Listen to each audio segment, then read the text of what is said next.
here we go. Looks like it's pretty cold outside, but I've got work that I gotta go to, so wish me luck.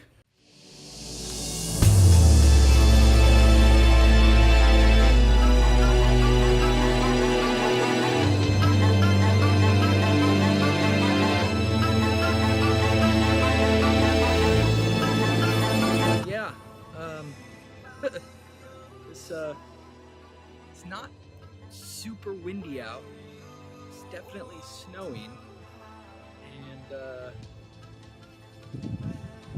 yeah, not super cold, but I'm sure I will be here in a few minutes. And yeah, New York winters, they don't fuck around.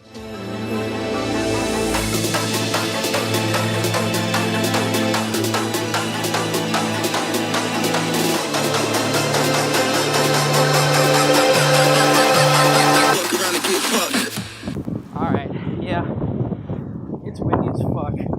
Yeah, anyone who's driving out here right now is crazy. Like, no. I feel bad for all the Uber drivers and taxi cab drivers and everyone else who's out here trying to make a living driving in New York City, because fuck that.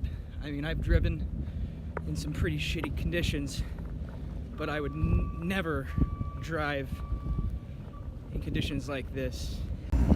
I mean, even the buses are still going. So, one thing that I do love about New York City is that in inclement weather like this, and it's really cold or snowing out, you still have a means of transportation that allows you to go places, get to work, meet people, whatnot.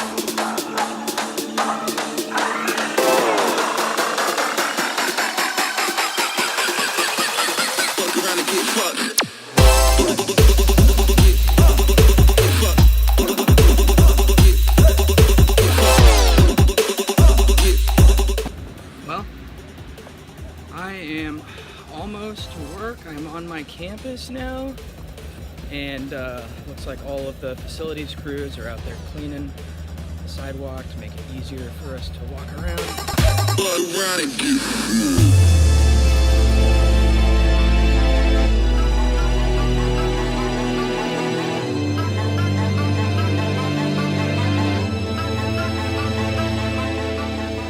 So, I kind of have to be quiet, but for those of you who don't know me, on top of producing music, I work in the library on my campus stacking books. So today is a snow day, but I still have to come in. The facilities are still open because it wasn't too blizzardy. I work for about 5 hours before I can go back home and continue producing music, among other things. So just thought I would show you kind of where I go to school and where I work here, and yeah.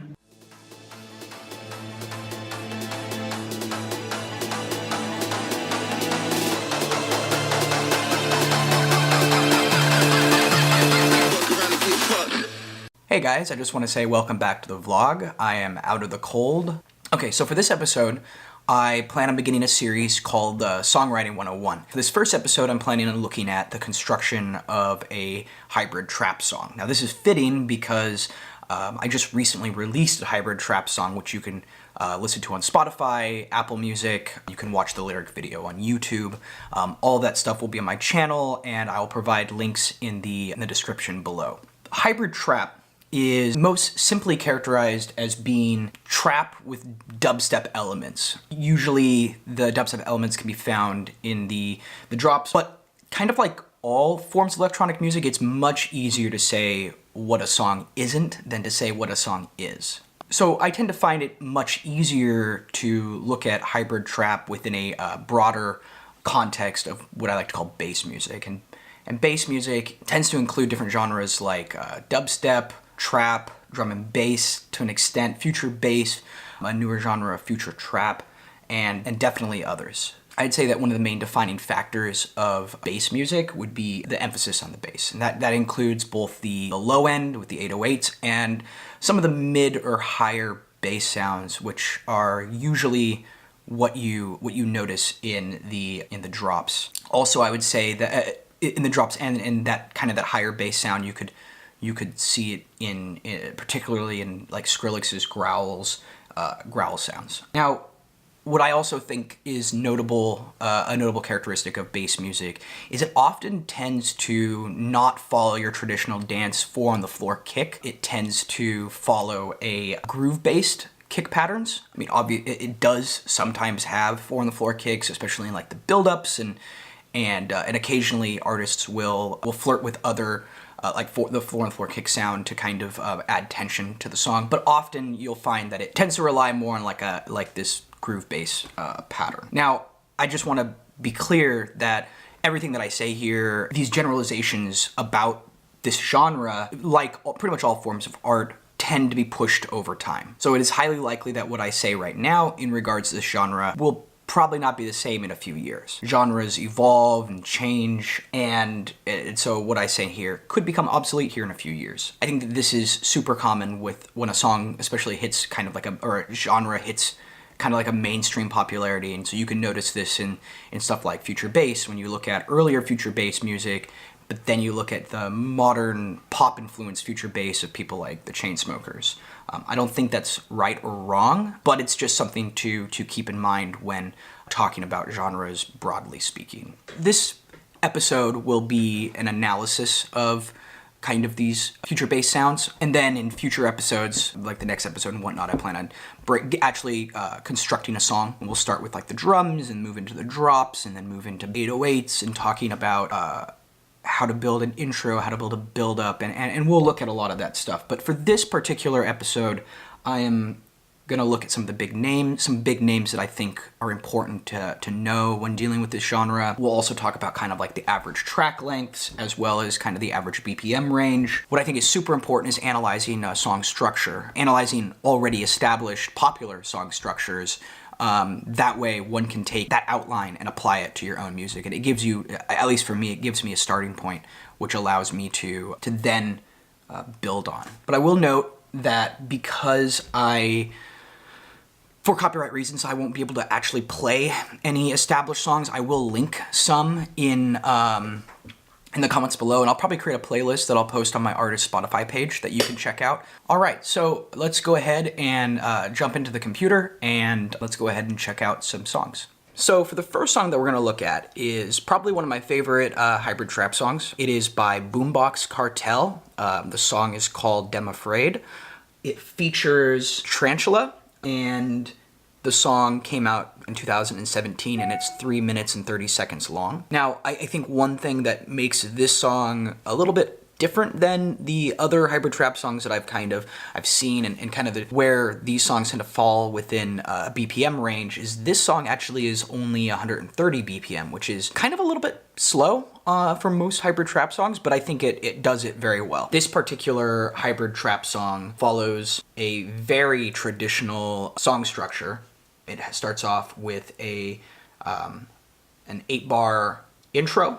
It jumps into 16 bars for the first verse. It goes into 8 bars for the build. Then it does a 16-bar first drop. It goes into a break for 8 bars that is pretty much identical to the intro.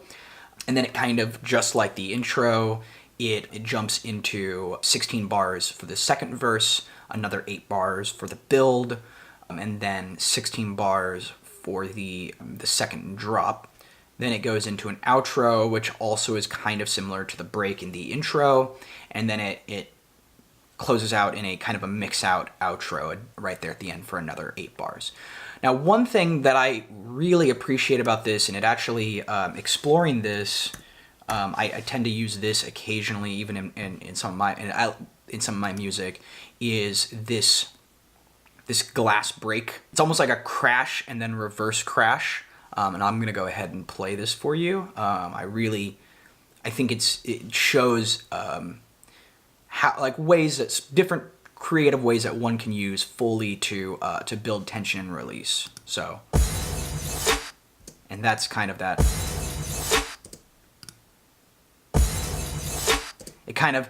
It crashes and then it kind of does this like sucking sound that really pulls together and builds tension. It really does well kind of tying these drops together. He uses it, I think, going out of, like, introducing the first drop, and then halfway through the first drop he uses it again. Yeah, so things like that can be super useful to keep in your toolbox. We're gonna jump over to Getter. Getter has been doing hybrid trap for quite a while. First, look at one of his more trappier songs, which is Bury Me, that he did with Ghosty Mane. This song, I would definitely say, is much more of a trap song. So he released he released as a single. He released it in 2017. It features Ghost Mane. This song is a bit on the long end. I think the last track we looked at, the Dem Afraid, you said it's 3 minutes and 30 seconds long, which kind of falls squarely in the average length of a hybrid trap song. This song is also 130 BPM, which is, I think it makes more sense in this particular case because it is more of a trap song. I would say this song is a bit, it's definitely a very interesting song, very heavy, very trappy, a little bit less on the hybrid side, but I think it's something still important to check out. So this particular song starts off with an 8-bar intro. It goes into a 16-bar verse, like the last song. It has a 16-bar build. Well, actually, this particular one has it's a 16-bar verse and a 16-bar build, which is a bit longer than the last song. Yeah, and then it goes into what is much longer than the last song, and this you'll notice that it occasionally happens. It'll go into a 32-bar drop. Then it jumps back into a break, or goes into a break for 8 bars. It has a 16-bar second verse where Ghost Mane raps, and then it jumps into another 16-bar build. It's definitely a trappy build because it very subtly builds tension, which I really appreciate. And then of course he closes it out with a 32-bar build or 32-bar drop, and then it has the outro. Doesn't even have an outro. It just kind of hits and just kind of fades out. Very aggressive song, very dark song. I guess that makes sense for Ghost Mane. If you check out some of his other music, is incredibly dark, but I appreciate it. All right, and so that's Getter, Bury Me. The next one we'll look at a really old Getter song. So this song came out in 2015. It was on the Allegiance EP.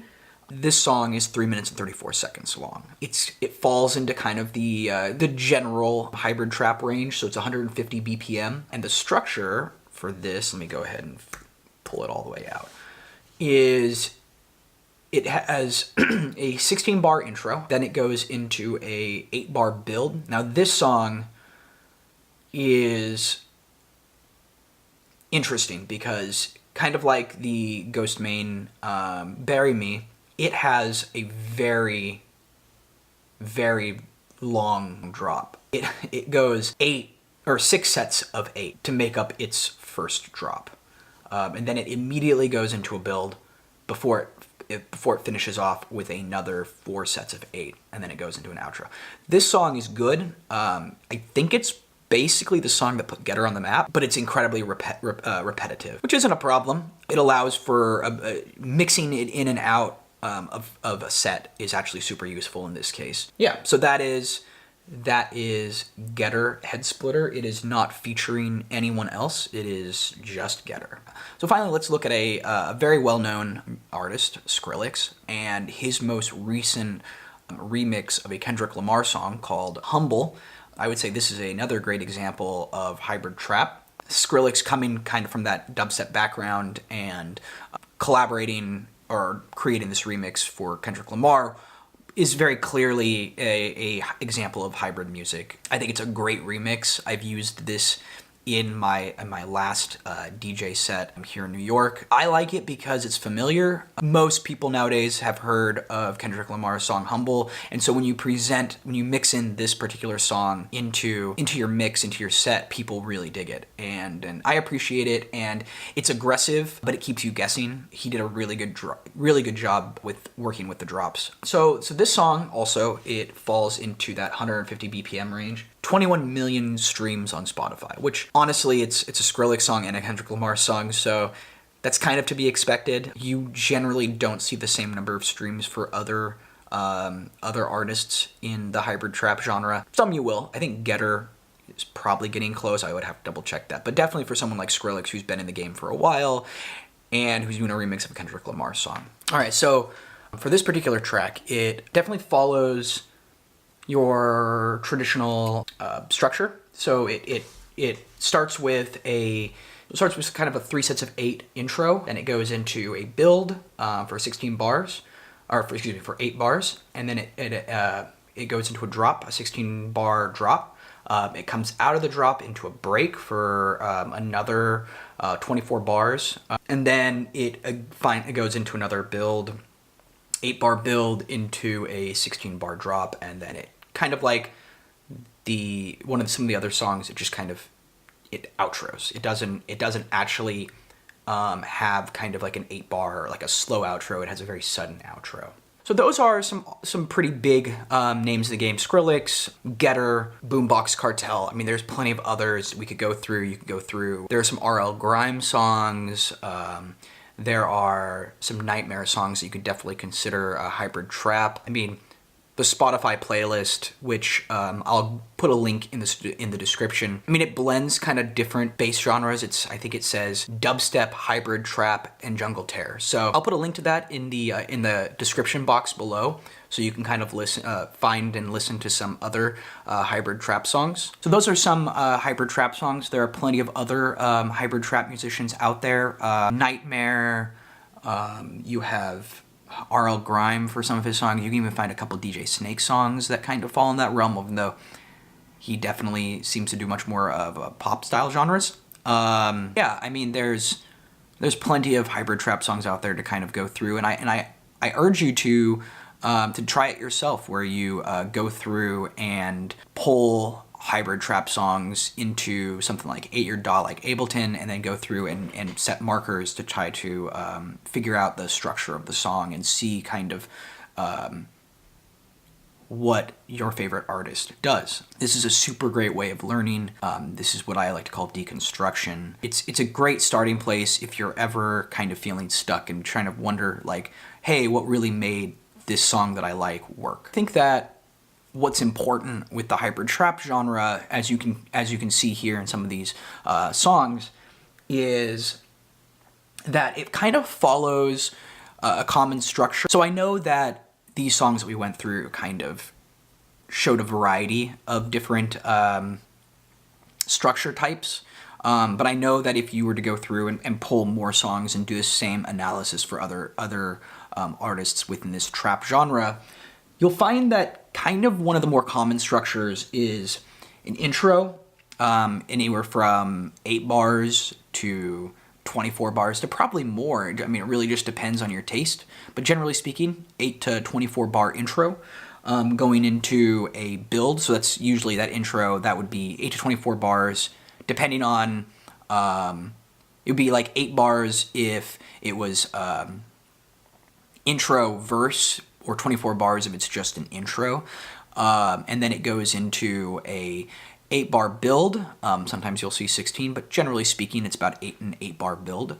And then this is kind of where the variation comes. Often you'll see a 16 bar drop, usually nothing less than that. But sometimes you'll see 32, and as you saw with that Getter song, I mean, he had 6 sets of 8 instead of 3 or 4 sets of 8.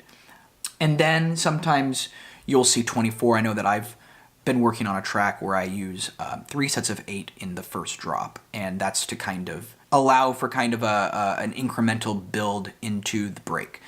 And then it will have a break that's generally repeating some variation of the intro. Often it'll be 3 sets of 8 or 2 sets of 8, and then it goes into another build, the second build, which is almost always 8, sometimes it's 16.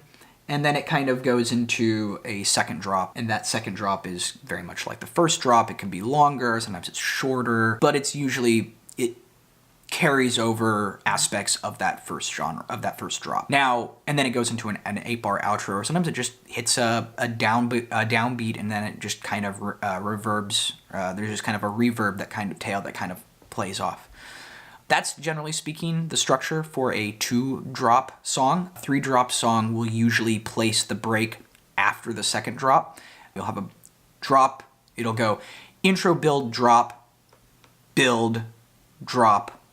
break, build, drop, and outro. And that's kind of if you're doing a 3-bar drop. And generally speaking, you won't see much more than a 3-bar drop or 3-drop song. It's hard to find DJs who will necessarily spin that, and people don't generally like to listen to music, especially like more of popular music, for longer than 5 minutes. And if you're getting into that a 4-drop song or a 5-drop song, you're pushing 5, 6, 7, 8 minutes. Sure, there's some artists out there who've messed around with this, but it's going to be incredibly rare. Often it's really important to, I think, at least starting out, to kind of follow a typical structure that will allow for artists or for DJs to spin your music. If you really, like, pushing the envelope is fine, but if you really push that envelope to a point that it's almost either outside of the genre or it's just not what people are used to, you're less likely to have your song played by DJs, which and put into playlists and whatnot. I mean, breaking the rules is totally fine, and honestly, you shouldn't just do what everyone else is doing.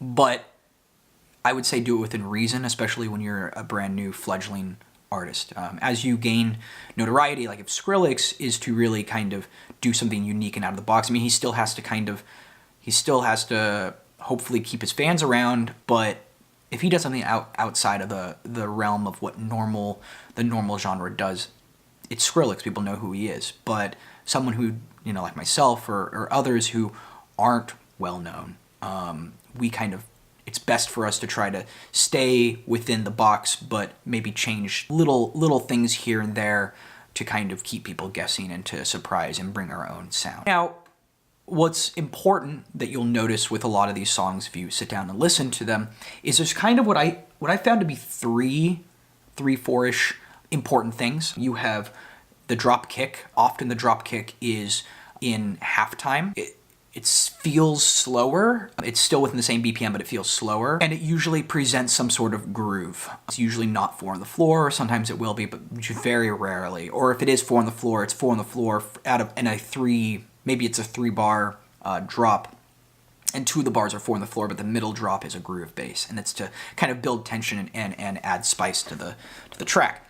And then you also have, there's a characteristic that you can notice if you listen to these songs, this trap hi-hat. So, very shrill, tight hi-hat and tight snare sounds, which is what you generally don't hear in dubstep music.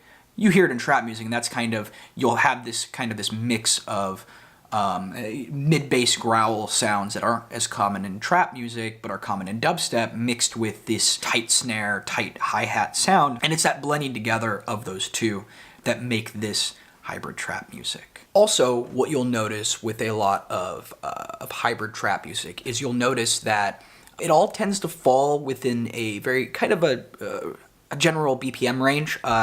Obviously, there's variations on it, and there are some songs that tend to be a bit slower, but still make it work, and you have songs that tend to be a little bit faster. But generally speaking, you'll find that the BPM range is anywhere from about 130, which is very much on the low end. You really won't see it anything lower than that, all the way up to 160, and 160 is definitely on the higher end, and you generally won't see anything much higher than that. Usually it's somewhere in between. Usually it's 150, 140, 145, 155 BPM. And this allows for very fast-paced points of the song, and then the artist can jump into halftime and slow it down. And so if you divide 140 in half, you have 70, right? You have 70 BPM. And that allows for like this very slow sound while still maintaining a fast-paced energy, and then it can go back. So I hope that this has been educational. In the next episode, we'll probably go over the drums and we'll start building from scratch a hybrid trap song, and then kind of moving forward and piece by piece kind of putting the song together. I will go ahead and I will provide a link to all those songs that we kind of went through very briefly in the description box below. I will also provide a link to the Spotify playlist where you can find a whole bunch of other hybrid trap songs. If you like this structure and kind of this analysis of a particular kind of song in the genre, please leave a comment below and I'll see what I can do.